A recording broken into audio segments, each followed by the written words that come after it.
समाज सेवी राजू सिंह जी हैं, काफ़ी अनुभवी हैं और अच्छी तरह से बात अपनी रखते हैं। तो राजू जी, हमारे चैनल में बहुत बहुत स्वागत है आपको। धन्यवाद देवेंद्र जी। देखिए, आप देख रहे हैं कि लगातार भारतीय जनता पार्टी की जो सरकार है, इनकी तरफ से लगातार महंगाई बढ़ती जा रही है, क्या कहेंगे आप? देखिए, ये व्यक्तिगत आदमी का अपना अपना सोच होता है। जिस तरह से देश की स्थिति है, पूरे विश्व की स्थिति है, जिस तरह से खाड़ी देशों में युद्ध की स्थिति बनी हुई है, उस हिसाब से अभी तक तो हमको नहीं लगता है कि बहुत ज़्यादा महंगाई का मार जनता पे पड़ा है।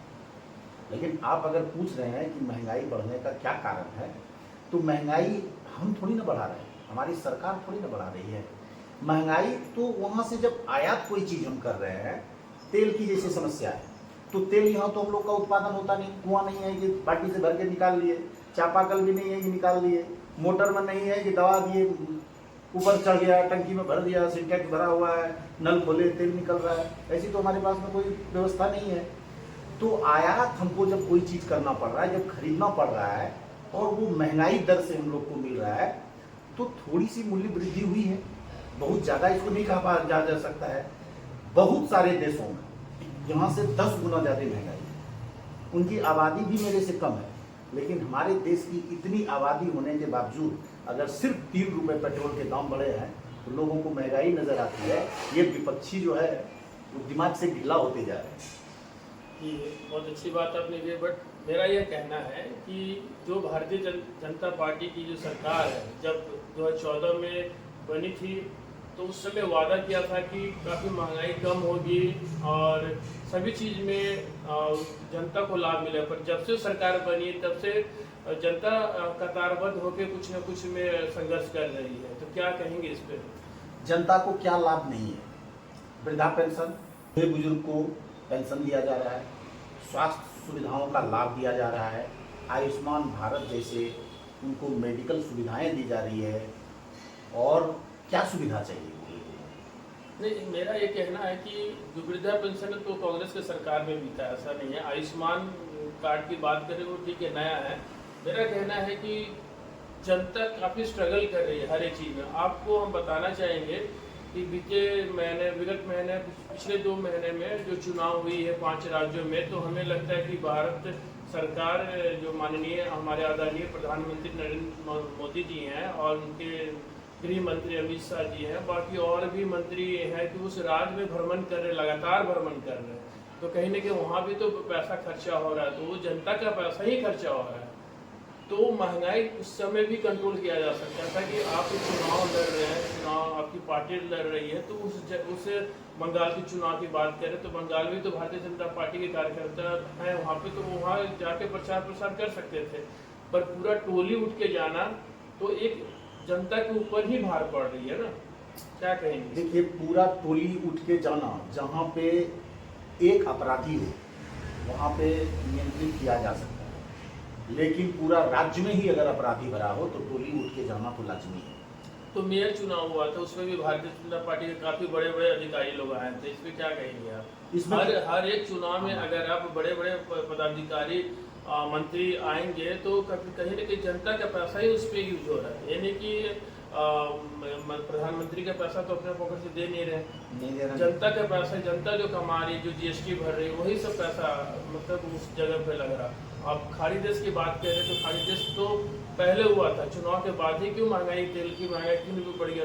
महंगा करने के पहले भी जनता करीब 1 सप्ताह तक, हम जमशेदपुर की बात कर रहे हैं तो लगातार जनता पेट्रोल पंप में 2 घंटा 4 घंटा धूप में खड़ा होकर पेट्रोल, जब से भारतीय जनता पार्टी की सरकार आई है तो लगातार लाइन में ही खड़ा होने, जैसे पैसा जो चेंज हुआ था, उसके बाद गैस सिलेंडर की बात कर लें, और उसके बाद अभी पेट्रोल डीजल का लगातार कतारबद्ध ही जनता हो रही है, गर्मी में भी, वो भी गर्मी में। ठीक बात है, आपका क्वेश्चन बहुत सही है। हमारे कहने का मतलब है कि मोदी जी अगर देश के लोगों से अपील करते हैं, उनसे आग्रह करते हैं, उनको कुछ बताना चाहते हैं, उनको कुछ समझाना चाहते हैं, उनको कुछ दिखाना चाहते हैं, तो वो लोग देखते नहीं, सुनते नहीं, समझते नहीं। 1 दिन की बात है या ज़्यादा से ज़्यादा आप 2 दिन की बात कह सकते हैं। आज आप अभी हमारे साथ में पेट्रोल पंप पर चलिए, अगर 5 आदमी से ज़्यादा दिख गया वहाँ पे, तो आप जो बोलिएगा वो हम करेंगे। दूसरा बात है कि झारखंड में भाजपा की सरकार तो नहीं है, फिर यहाँ लाइन क्यों लगना पड़ा? यहाँ तो नहीं लगना पड़ता। बंगाल की बात है, बंगाल चुनाव में सारे लोग वहां पे गए, जानते थे कि वहां पे वोट अनैतिक तरीकों से किया जाता है। तो जहां पे नैतिकता का बात है वहां पे भारतीय जनता पार्टी सबसे आगे रहती है। ऐसे बोलिएगा तो फिर तो ऐसे आप बात कर रहे हैं कि नैतिकता अनैतिकता की बात करें तो जहाँ भी अगर भारतीय जनता पार्टी जीतती है तो नैतिकता हो जाती है, और जहाँ पे हारती है वहाँ पे अनैतिकता हो जाती है। जैसे बंगाल में जीत गए तो वहाँ पे जो ममता बनर्जी पूर्व मुख्यमंत्री हैं वो कह रहे हैं कि भारतीय जनता पार्टी के मतलब अलग तरह से चीटिंग करके जीते हैं। तो विरोध रहता ही है कि जो जीतता पार्टी उसके विरोध में रहता है, जो हारता है उसके विपरीत आदमी बोल ही रहता है। कुछ दिन पहले या कुछ महीने पहले या मान के चलिए कि 1.5 साल पहले की बात है, झारखंड में भी चुनाव था। यहाँ पे कौन कौन उठ के आए? यहाँ से कभी कोई आवाज तो नहीं उठा। बंगाल से ही आवाज क्यों उठा? क्योंकि बंगाल और बांग्लादेश एक ही जैसे होने वाले थे, इसलिए उसको बचाना हमारे हिंदुस्तान का दायित्व बनता था। बंगाल अगर बांग्लादेश बन जाए तो थोड़े सा का फर्क है, सिर्फ देश का फर्क। बंगला है, बंगाल है, बांग्लादेश हो गया, बंगाल भी देश हो गया, तो कोई मतलब नहीं बनता है। तो हमारे जो राज्य हैं, कहीं पे अगर कोई उस तरह की बात हो, जम्मू कश्मीर से 377 हटा दिया गया, इतना बड़ा बात हुआ ये। तो उसी तरह जहाँ पे कुछ ऐसी बातें होती है तो माननीय प्रधानमंत्री नरेंद्र मोदी जी उस पर ध्यान देते हैं। वो लोगों की अच्छाई के लिए सोचते हैं, पर लोग उनके लिए अच्छा नहीं सोचते हैं। वो सिर्फ अकेले हैं, बाकी पूरा इंडिया, इंडी गठबंधन जो है वो सारे एक मिल गए। अरे सारे एक मिलने की क्या जरूरत थी भाई? आपको कुश्ती लड़ना है,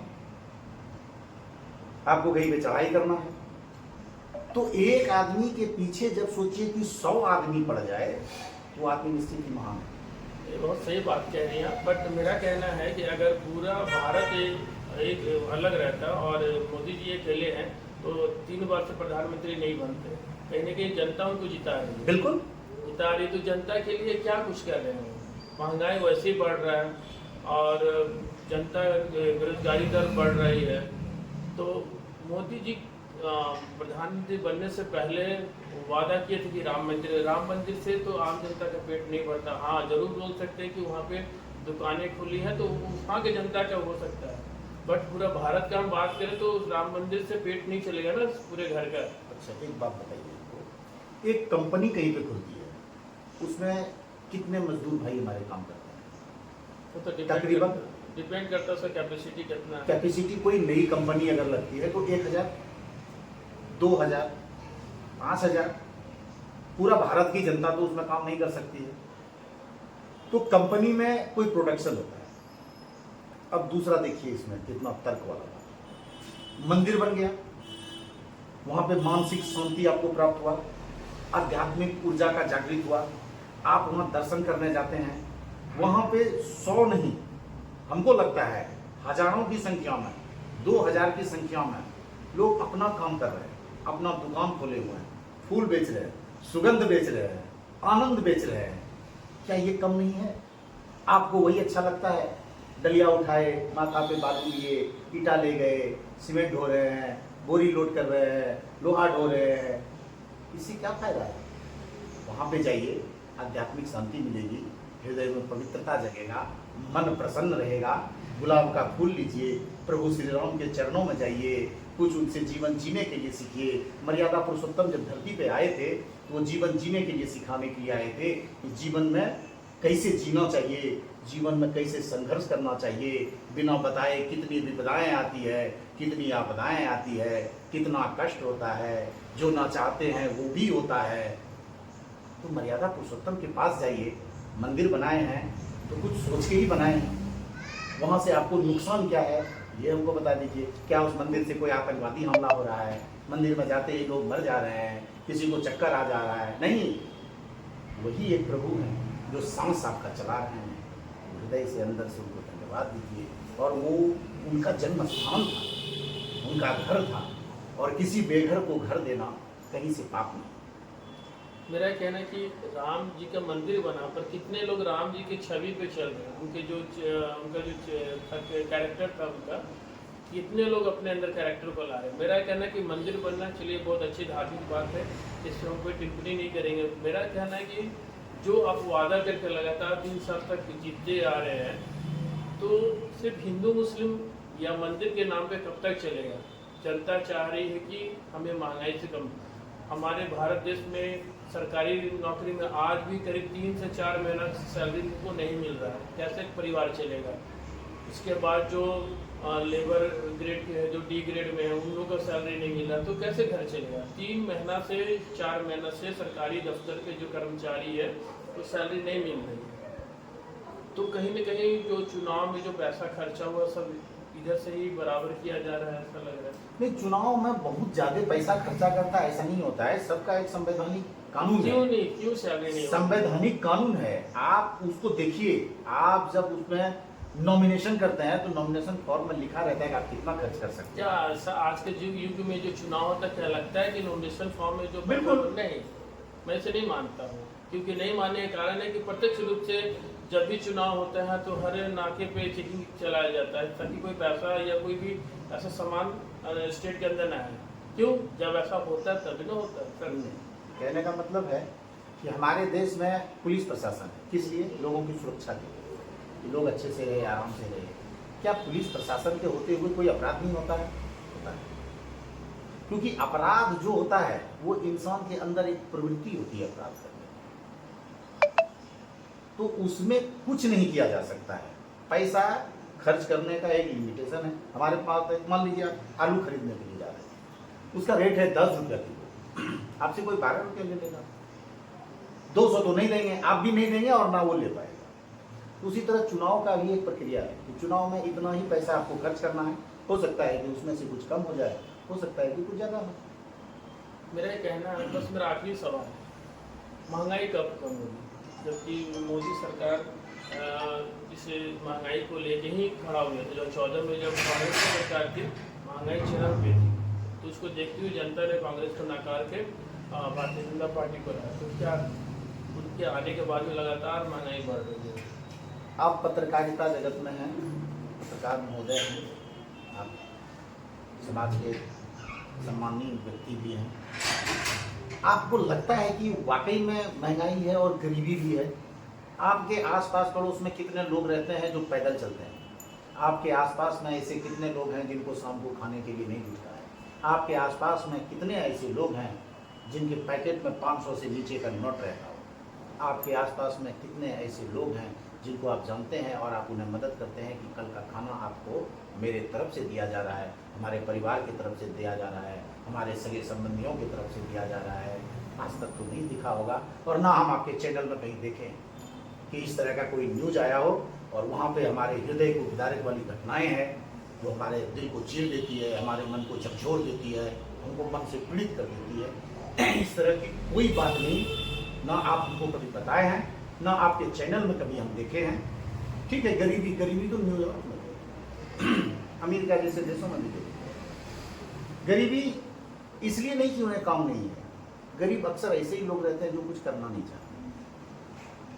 आज भी यहाँ पे काम करने के लिए बहुत सारा काम है, लोग करेंगे तो काम हो, करेंगे नहीं तो कैसे होगा? उनको लगता है कि ये छोटा काम है, अब हम ये काम कैसे कर लेंगे, और ये काम नहीं करेंगे तो फिर आपको तो गरीबी आएगी। आप काम कीजिए, निश्चित ही। महादेव भी कह के गए, महादेव का जब ज्ञान सभा हुआ करते थे उस समय सप्तऋषियों को वो ज्ञान देते थे, उनमें भी बताए थे कि आपका जो अपना कर्म है उसको कीजिए, उसका मेहनताना आपको ईश्वर जरूर देगा। मतलब भरण पोषण की जिम्मेदारी ऊपर वाले की है, वो आपको 100% करके देगा। बहुत बहुत शुक्रिया। हमारे साथ समाज सेवी राजू सिंह जी, काफ़ी खास बात है कि महंगाई को लेके हुई, चुनाव के लेके बातचीत थी, काफ़ी कुछ जानकारी इन्होंने साझा की जनता के साथ। मैं देवेंद्र मिश्रा, नेशन टीवी भारत से, धन्यवाद। धन्यवाद मिश्रा जी।